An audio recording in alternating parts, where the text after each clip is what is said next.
మధ్య కాలంలో భారతదేశాన్ని పాకిస్తాన్ పోలుస్తూ పాకిస్తాన్ నాయకులు మాట్లాడుతున్నారు. పాకిస్తాన్ నాయకులు భారతదేశం సాధించిన అభివృద్ధిని గుర్తు చేస్తున్నారు. ఇది సంతోషించాల్సిన విషయం. ఎందుకంటే తాజాగా పాకిస్తాన్ పార్లమెంట్లో మాట్లాడుతూ సయ్యద్ ముస్తఫా కమల్ ముత్తహాదీ కామీ మూమెంట్ MQM సభ్యుడు ఆయన చాలా ఆశ్చర్యకరమైన ఆసక్తికరమైన కామెంట్ చేశాడు. పాకిస్తాన్ లో కరాచీ నగరం చాలా కీలకమైంది. ఈ సయ్యద్ ముస్తఫా కమల్ ఉపన్యాసం ప్రకారము ఈ పాకిస్తాన్లోని సింధ్ రాష్ట్ర రెవెన్యూలో 95% 95% కరాచీ నుంచి వస్తుంది. పాకిస్తాన్ మొత్తానికి ఉన్న ఆదాయంలో 68% 68% కరాచీ నుంచి వస్తుంది. ఒక రకంగా కరాచీ ఇది economic and commercial capital of Pakistan. పాకిస్తాన్లో ఉన్న 2 ఆపరేషనల్ సీపోర్ట్స్ కరాచీలోనే ఉన్నాయి.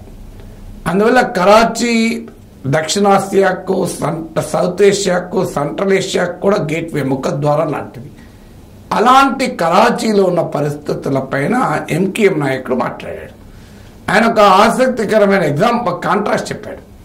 పాకిస్తాన్ టెలివిజన్ పైన భారతదేశం చంద్రుని పైన ల్యాండ్ అయింది అని వార్త వచ్చిందట.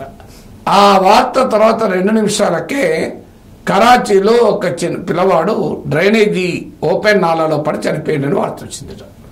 ఈ 2 వార్తల్ని కంపేర్ చేస్తూ మాట్లాడాడు.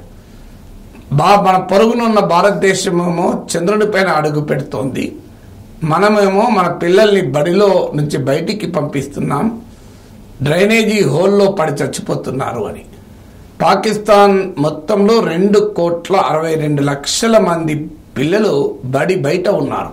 ఇది MQM పార్లమెంట్ సభ్యుడు చెప్తున్న లెక్కలు. ఒక్క కరాచీ నగరంలోనే 70 లక్షల మంది పిల్లలు బడికి దూరమయ్యారు. 48,000 స్కూళ్ళు ఉన్నాయని ప్రభుత్వ లెక్కలు చెప్తుంటే ఇందులో 11,000 స్కూళ్ళు గోస్ట్ స్కూల్స్ అన్నాడు. అవి పేపర్ పైన ఉంటాయి తప్ప రియల్గా నడవవు అని చెప్పాడు. సో బడి పిల్లలు బళ్లకు దూరం అవడమే కాదు, ఆఖరికి కరాచీకి నీళ్లు కూడా దొరకడం లేదు. గత 15 ఏళ్లుగా కరాచీ నగరానికి అదనంగా ఒక్క నీటి చుక్కను కూడా ప్రభుత్వం కేటాయించలేదు. ట్యాంకర్లలో నీళ్లు తెస్తే అది కూడా పాకిస్తాన్ ప్రజలకు అందకుండా ట్యాంకర్ మాఫియా దాన్ని దొంగిలించి మళ్ళీ కరాచీ ప్రజలకి అమ్ముతుంది.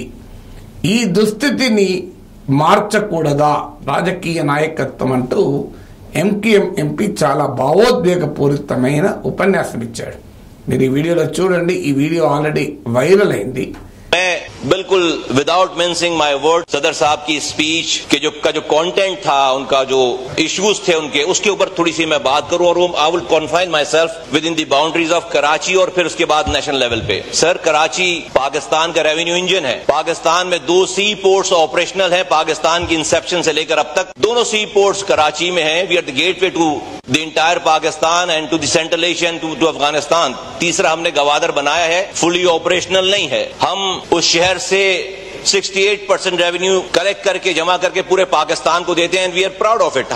हम सिंध का 95% रेवेन्यू हम कमाते हैं, उस शहर से कमाते हैं. लेकिन आज मैं इसलिए भी बहुत ज्यादा इस वाली बात को करना चाहता हूं कि प्रेसिडेंट पाकिस्तान जनाब आसिफ अली जरदारी साहब ने जब भी उनसे गुफ्तगू की गई है, अभी हमने पिछले दिनों भी उनसे मुलाकात की, हमने उनको पॉजिटिव पाया है, रिसेप्टिव पाया है और चीजों को सही करने वाला पाया है. मैं आज अपनी थोड़ी सी गुजारिशात इस हवाले से इसलिए कर रहा हूं कि शायद उनकी नॉलेज में ना हो, शायद उनके लोग उनको ये ना बताते हो. तो कराची के आज हालात ये हैं कि दुनिया चांद पर जा रही है और हमारे यहाँ मासूम बच्चे खुले हुए गटर में गिरकर मर रहे हैं. एक ही स्क्रीन पर एक खबर है कि इंडिया चांद पर चला गया और उसके 2 सेकंड के बाद खबर है कि कराची में किसी गटर का ढक्कन ना होने की वजह से बच्चा गिर गया, मर गया. और ये हर तीसरे दिन की खबर है 15 सालों से. और ये मैं सर एतराज के तौर पर, पॉइंट स्कोरिंग के तौर पर नहीं कह रहा हूं, ये मैं गुजारिशात कर रहा हूं. ये मैं सदर पाकिस्तान से गुजारिश कर रहा हूं, ये मैं पार्टी के चेयरमैन से गुजारिश कर रहा हूं. चूंकि उन्होंने स्पीच की है, वो सुनते हैं, उनके गोश गुजार लाना चाहता हूं. 15 सालों से सर कराची जैसे शहर को एक कतरा नया पानी नहीं दिया गया, एक कतरा। और जो पानी उन लाइनों में आता था उस पानी को भी पानी माफिया, टैंकर माफिया चोरी करके वही पानी कराची वालों को बेचते हैं। आज सिंध भर में हमारे पास 48,000 स्कूल्स हैं, उन स्कूल्स में 11,000 स्कूल अभी रिपोर्ट पेश हुई है हाई कोर्ट में कि वो गोस्ट स्कूल है। हमारे यहाँ 70 लाख बच्चे सिंध में जो वो हैं जो कि स्कूल ही नहीं जा रहे। पूरे मुल्क में 2,62,00,000 बच्चे स्कूल नहीं जा रहे। సో పాకిస్తాన్ నాయకులు ఈ కంపారిజన్ చాలా కాలంగా చేస్తున్నారు, ఎందుకంటే వారికి కూడా తత్వం బోధపడుతోంది. పాక్ ఆక్యుపైడ్ కశ్మీర్లో ప్రజలు ఆజాదీ కావాలి అంటూ పోస్టర్లు వేస్తున్నారు. కొంతమంది భారతదేశంలో విలీనం కావాలి అని కూడా డిమాండ్ చేస్తున్నారు. పాక్ ఆక్యుపైడ్ కశ్మీర్లో అవామీ యాక్షన్ కమిటీ అనే పేరిట ప్రజలు రోడ్డు మీదకి వచ్చారు. ట్రేడర్లు నాయకత్వం ఇస్తున్నారు.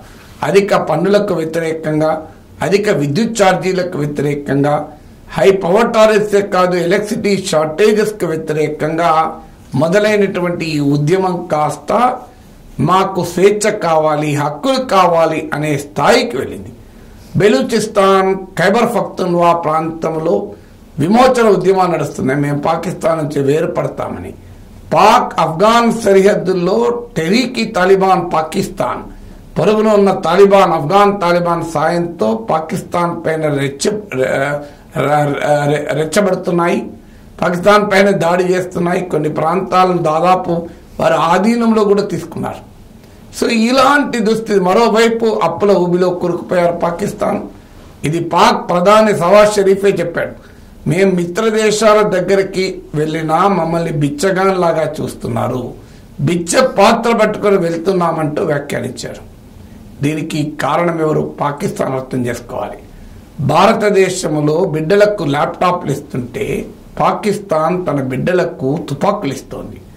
భారతదేశం తన బిడ్డలకు information technology, biotechnology, stem courses, science, technology, engineering, mathematics కోర్సులు, హైయర్ ఎడ్యుకేషన్ ఎక్స్పాండ్ చేస్తుంటే పాకిస్తాన్ తన బిడ్డలకు జిహాదీ మత ఉన్మాద విలువలు నేర్పుతున్నది. భారతదేశం తన బిడ్డలకు ఆస్పిరేషనల్ ప్రపంచం, ఆకాంక్షల ప్రపంచాన్ని చూపుతోంది.